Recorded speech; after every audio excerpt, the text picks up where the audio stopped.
Desain grafis komunikasi.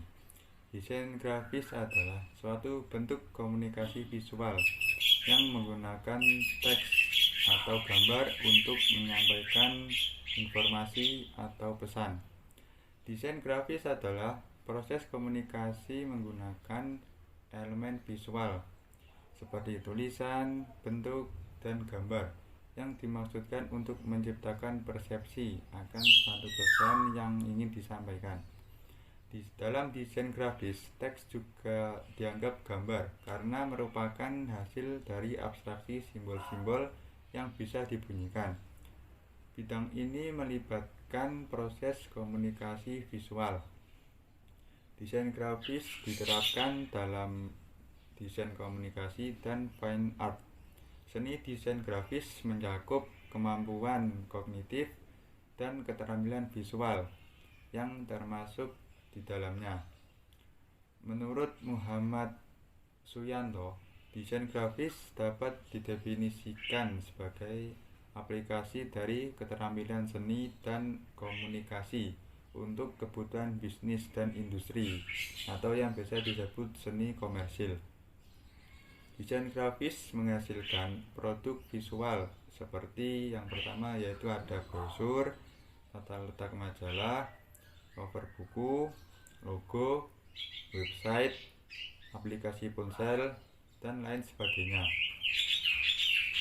Selanjutnya, kategori desain grafis yang pertama yaitu printing atau percetakan. Percetakan adalah sebuah proses industri untuk memproduksi secara massal tulisan dan gambar, terutama dengan tinta di atas kertas menggunakan sebuah mesin cetak. Mereka merupakan sebuah elemen penting dalam penerbitan dan percetakan transaksi. Printing sendiri memuat desain buku, majalah, poster, buklet, leaflet, flyer, pamflet, periklanan, dan publikasi lain yang sejenis dalam bentuk cetak. Yang kedua yaitu web design. Web design adalah istilah umum yang digunakan mencakup bagaimana isi dari web konten yang ditampilkan, atau biasanya berupa hypertext atau hypermedia yang kemudian dikirimkan ke pengguna akhir melalui World Wide Web dengan menggunakan sebuah browser web atau perangkat lunak berbasis web. Tujuan dari web design ini adalah untuk membuat website atau sekumpulan konten online termasuk dokumen dan aplikasi yang berada pada server atau web. Yang ketiga yaitu film. Desain grafis yang berkaitan dengan industri perfilman dan TV mencakup beberapa kegiatan, antara lain yaitu seperti konsep visual, storyboard, title dan credits, special effect, stage design, sampai ke materi promosi berupa spanduk, poster, film, iklan, dan juga materi hasil produksi berupa VCD atau DVD yang dari film tersebut. EGD atau Environmental Graphic Design dan identifikasi atau logo.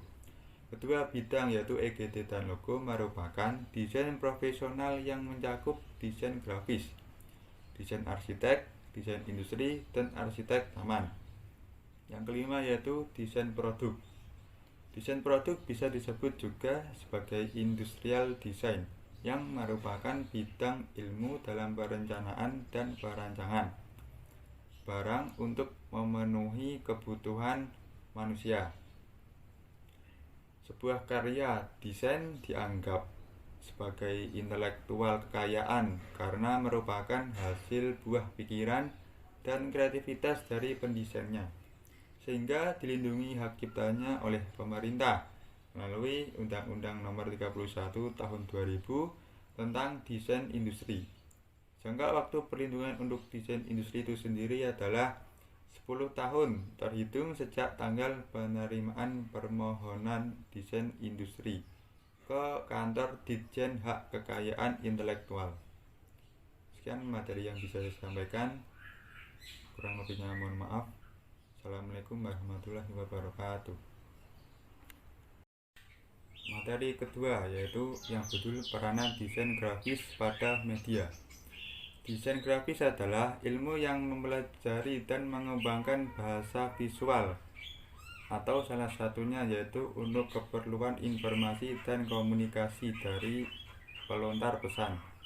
Pesan visual yang disampaikan misalnya bisa berupa informasi produk, jasa, atau gagasan kepada audiensi secara komunikatif dan persuasif dengan tujuan publikasi, promosi, ataupun pemasaran yang menggunakan media informasi misalnya televisi, website, majalah, surat kabar, dan brosur.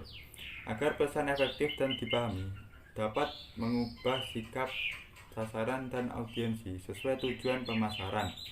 Perlu diperhatikan hal-hal sebagai berikut. Yang pertama yaitu komunikatif. Ada 5 cara untuk membuat karya visual menjadi komunikatif bagi audiensi. Yaitu yang pertama, visualisasi pendukung agar mudah diterima oleh sasaran. Yang kedua, pelajari pesan yang akan disampaikan secara mendalam. Yang ketiga, pelajari kebiasaan dan hal-hal yang diminati atau disukai oleh sasaran yang berkaitan dengan hal visual, contoh ikon, gambar, dan elemen visual lain. Yang keempat, olah pesan verbal menjadi pesan visual dengan memperhatikan tanda-tanda pesan visual yang dipahami publik, mudah, gampang, dan nyaman dilihat atau nyaman dibaca.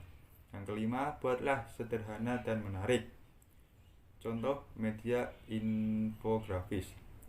Yang kedua yaitu kreatif. Visualisasi diharapkan disajikan secara unik dan tidak klise atau sering digunakan agar menarik perhatian. Rancangan elemen desain grafis atau diantaranya yaitu objek, warna, huruf, dan layout dibuat secara asli atau baru. Yang ketiga, sederhana. Visualisasi tidak rumit supaya kejelasan isi pesan mudah diterima dan diingat. Pengembangan yang kompleks dapat menimbulkan ciri yang khas terhadap suatu elemen visual. Hal itu akan lebih cepat menimbulkan kebosanan visual. Yang keempat yaitu kesatuan atau unity. Penggunaan bahasa visual yang harmonis, utuh, dan senada agar materi pesan dipersepsi secara utuh atau komprehensif yang menyatu dan harmonis di dalam sebuah karya grafis. Hal ini menjadi sebuah upaya yang bertujuan memudahkan pengamat desain menangkap sebuah nuansa visual yang tematik dan mempermudah proses pembentukan dan pemetaan hierarki informasi yang hendak disampaikan. Yang kelima yaitu penggambaran objek dalam bentuk image yang representatif. Gambar dapat berupa fotografi atau gambar informasi berupa tabel atau diagram, dan gambar bergerak atau animasi dan film. Gambar dapat diklasifikasi sebagai gambar latar belakang, desain, atau gambar objek yang dapat memperjelas informasi. Yang keenam yaitu pemilihan warna yang sesuai. Penggunaan kunci warna atau paduan warna berdasarkan teori warna Munsell untuk mendapatkan warna-warna yang selaras. Harmoni dalam perpaduan warna dapat membuat nuansa yang berbeda walaupun menggunakan gambar yang sama. Yang ketujuh yaitu tipografi atau font dan susunan huruf untuk memvisualkan bahasa verbal agar mendukung isi pesan, baik secara fungsi keterbacaan maupun fungsi psikologisnya. Digunakan tipografi secara kreatif sesuai dengan keperluan dan tidak berlebihan. Yang ke-8 yaitu tata letak atau yang sering disebut layout. Layout adalah usaha untuk membentuk dan menata unsur-unsur grafis, teks, dan gambar menjadi media komunikasi yang efektif. Yang ke-9 yaitu unsur visual bergerak atau animasi movie. Animasi atau movie yang dibuat sebagai daya tarik di media televisi, web, dan gadget sebelumnya dibutuhkan storyboard yang merupakan acuan beberapa gambar untuk panduan proses produksi syuting. Yang ke-10 yaitu navigasi atau icon. Icon navigasi berfungsi sebagai tanda untuk mengeksekusi arah atau tujuan yang dikehendaki. Maka gunakan icon navigasi yang akrab dan konsisten agar efektif dalam penggunaannya. Sekian penjelasan materi dari saya. Assalamualaikum warahmatullahi wabarakatuh. Materi selanjutnya yaitu tentang komponen-komponen desain grafis. Yang pertama adalah titik. Titik sebagai salah satu komponen desain grafis yang paling mendasar, baik berdiri sebagai individual maupun sebagai kelompok. Komponen titik memberikan nuansa komunikasi yang berarti dalam sebuah desain, yaitu membentuk sebuah makna. Titik tunggal bermakna selesai, titik berkelompok bermakna kesatuan atau kebersamaan. Yang kedua, mengekspresikan nilai statis dan emosi. Titik tunggal yang berdiri sebagai kemantapan atau bernilai absolut serta berdiri sebagai penekanan selesai dalam desain bisa berperan sebagai pemberian aksen.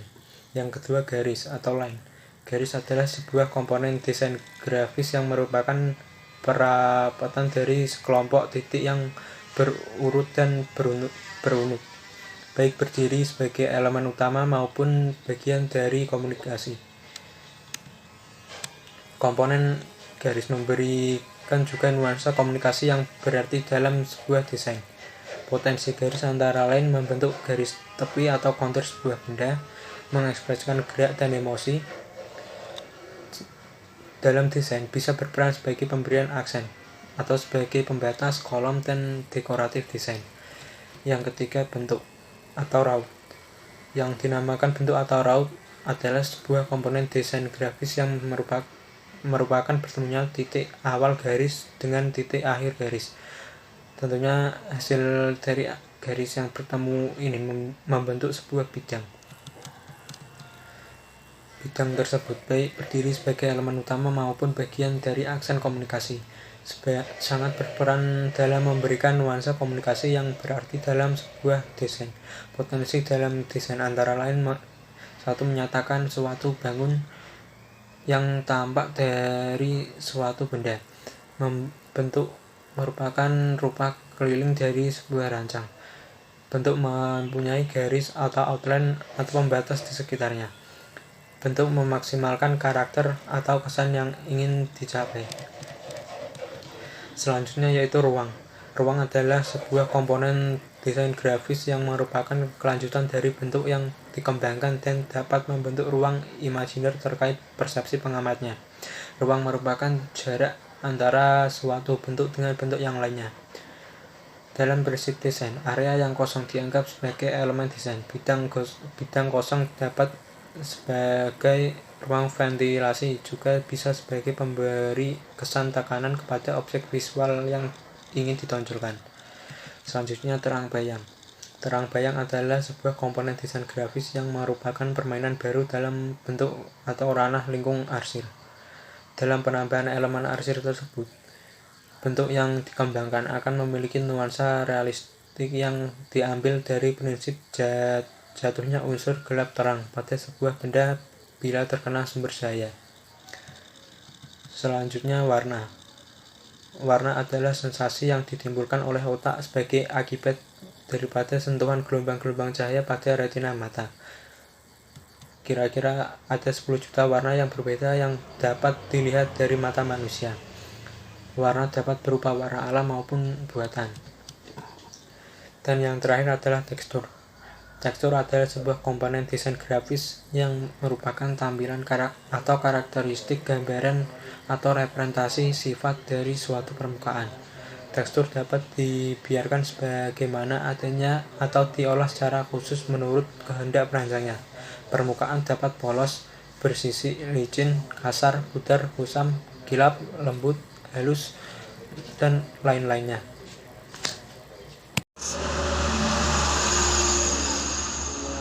Assalamualaikum warahmatullahi wabarakatuh. Saya akan menjelaskan materi yang ke-6, prinsip desain grafis. Yang pertama, komposisi. Merancang atau mendesain pada dasarnya adalah hasil penyusunan pengalaman visual dan emosional. Dengan memperhatikan elemen-elemen dan prinsip-prinsip desain yang dituangkan dalam satu kesatuan komposisi yang mantap. Komposisi berasal dari bahasa Latin yang artinya penggabungan. Pada dasarnya suatu komposisi merupakan penggabungan dari banyak bagian menjadi suatu bentuk yang serasi.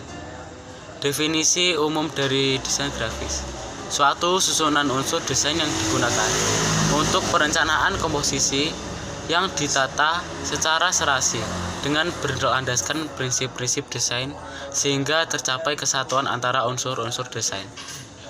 Definisi umum yang kedua: suatu susunan unsur desain yang digunakan dalam perencanaan komposisi yang ditata secara serasi berlandaskan prinsip-prinsip desain sehingga tercapai kesatuan antara unsur-unsur desain. Yang selanjutnya, keseimbangan. Keseimbangan dapat dicapai dengan menampilkan unsur-unsur desain seperti bentuk dan ukuran, warna, tekstur, dan sebagainya, agar unsur-unsur yang ada dikomposisikan dengan serasi, sepadan, dan memberi kesan mantap serta tepat pada tempatnya. Secara garis besar, sifat keseimbangan dibagi dua macam, yaitu keseimbangan nyata, yang kedua keseimbangan tak nyata. Dalam ilmu desain, bentuk keseimbangan terbagi dua macam, yaitu simetris dan asimetris. Yang pertama, simetris. Keseimbangan simetris terbagi dalam dua macam, yaitu axial balance berdasar garis sumbu bentuk yang sama dalam dua ruangan dan radial balance. Yang kedua, keseimbangan bisa terjadi baik secara fisik maupun secara optis. Untuk menghayatinya hanya diperlukan satu titik atau sumbu khayal guna menentukan letak objek yang akan disusun menurut prinsip keseimbangan. Keseimbangan yang kedua, asimetris, memiliki sifat informal balance karena bagian-bagiannya itu posisinya, letaknya, ukurannya, warnanya, dan atau lainnya dirancang variatif untuk pencapaian kedinamisan, namun memiliki kesan sama, berat, atau seimbang. Hal ini merupakan upaya menciptakan penekanan dalam sebuah tampilan visual. Yang ketiga, irama atau gerakan, merupakan upaya memvisualisasikan unsur gerak pada media grafis yang statis. Penampilan gerak ini dilakukan untuk mendapatkan unsur dinamis dalam menambah nuansa penekanan yang informatif. Untuk itu, unsur gerak tidak selalu ditampilkan dalam visual yang ikonik, tetapi juga permainan psikologi visual yang dapat mengaruhkan mata pengamat. Secara psikologi, mata manusia akan mengarah dari unsur warna yang gelap ke terang, atau dari area yang kompleks ke area yang sederhana. Yang keempat, perbandingan atau proporsi. Suatu perbandingan antara suatu unsur atau materi yang satu dengan yang lain, berhubungan dengan ukuran dan bentuk bidang yang akan disusun untuk menunjukkan ukuran perbandingan bagian-bagian atau keseluruhan antara serangkaian unsur yang dikomposisikan. Yang kelima, kesatuan, total organization atau harmoni. Keserasian adalah prinsip desain yang diartikan sebagai keteraturan di antara unsur-unsur desain lainnya. Penggabungan elemen-elemen atau unsur desain dengan memperhatikan keseimbangan irama, perbandingan, dan semuanya dalam suatu komposisi yang utuh agar nikmat untuk dipandang. Semua hal yang membentuk suatu rancangan harus ada hubungannya satu sama lain dengan seluruh rancangan, sehingga memberi kesan menjadi satu hubungan atau ikatan antara unsur-unsur yang satu dengan yang lainnya, sebagai suatu bentuk yang tak dapat dipisahkan. Sekian dari saya, kurang lebihnya mohon maaf. Wassalamualaikum warahmatullahi wabarakatuh. Assalamualaikum warahmatullahi wabarakatuh. Perkenalkan, nama saya Iqbal Nur Rahim dengan nomor induk mahasiswa 43010001113. Di sini saya akan menjelaskan tentang proses perancangan desain grafis. Menurut pemahaman saya itu proses perancangan desain grafis itu secara umum dibagi menjadi beberapa bagian, yaitu yang pertama konsep, terus yang kedua media, terus yang ketiga ide atau sebuah gagasan, yang keempat yaitu persiapan data dan perancangan, yang kelima fin artwork atau FA, yang keenam produksi. Jadi di sisi lain ada persiapan data dan perancangan itu diselingi oleh revisi. Yang pertama saya akan jelaskan tentang konsep. Konsep adalah hasil kerja berupa pemikiran yang menentukan tujuan, kelayakan, dan sasaran yang dituju. Konsep bisa didapatkan dari pihak non-grafis antara lain ekonomi. Terus contoh studi kasusnya yaitu sebuah partai politik X ingin menyampaikan logonya sesuai dengan karakter partai dan anggotanya. Atau contoh yang lain yaitu sebuah logo suatu perusahaan atau pemasaran yang ingin membuat sebuah logo yang atau warna campuran dengan desain grafis tertentu agar suatu perusahaan itu mempunyai lambang suatu keeleganan atau suatu yang tegas. Terus yang kedua yaitu media. Untuk mencapai secara umum media itu bisa disebutkan yaitu kriteria suatu sasaran yang dituju. Diperlukan studi kelayakan media yang cocok dan efektif dan mencapai sebuah tujuan. Ya contoh studi kasusnya yang pertama yaitu partai X dapat menentukan suatu sasaran pasar di kriteria yang ingin dia capai. Terus sangat tidak efisien apabila sebuah media dipakai karena selain mubazir juga menghabiskan biaya. Terus selanjutnya yaitu yang ketiga yaitu ide atau gagasan. Yaitu untuk suatu ide atau gagasan ini yaitu mencari sebuah ide kreatif yang diperlukan studi banding atau literatur, wawasan yang luas, diskusi, wawancara, dan lain-lain agar desain bisa efektif diterima sasaran atau target pemasaran. Selanjutnya yaitu yang kelima, persiapan data dan perancangan. Dari persiapan data dan perancangan ini yaitu sebuah teks atau gambar terlebih dahulu harus kita pilih dan seleksi apakah data atau teks tersebut layak untuk dikonsumsi publik atau tidak, atau bisa disebut juga yaitu target pemasaran. Data dapat berupa data informatif dan juga estetis. Data informatif bisa berupa foto atau teks dan judul, dan estetis dapat berupa bingkai, background, efek, garis-garis atau bidang agar menunjukkan. Tugas desainer adalah mengubahkan data informatif dan data estetis menjadi suatu kesatuan yang utuh. Terus selanjutnya itu sebuah revisi. Revisi sendiri teman-teman pasti sudah tahu, revisi adalah apabila adanya tidak kesesuaian dalam apa yang sudah direncanakan atau perubahan lainnya. Dalam melalui proses revisi ini, sikap dan mental seorang desainer grafis sangat menentukan keberhasilan proses. Hal ini tentunya terkait dengan sejauh mana desainer dapat melihat dari sudut pandang klien terhadap permintaan solusi visual mereka. Yang terakhir yaitu yang final artwork atau FA sendiri, yaitu materi final desain yang sudah approved atau disetujui oleh klien.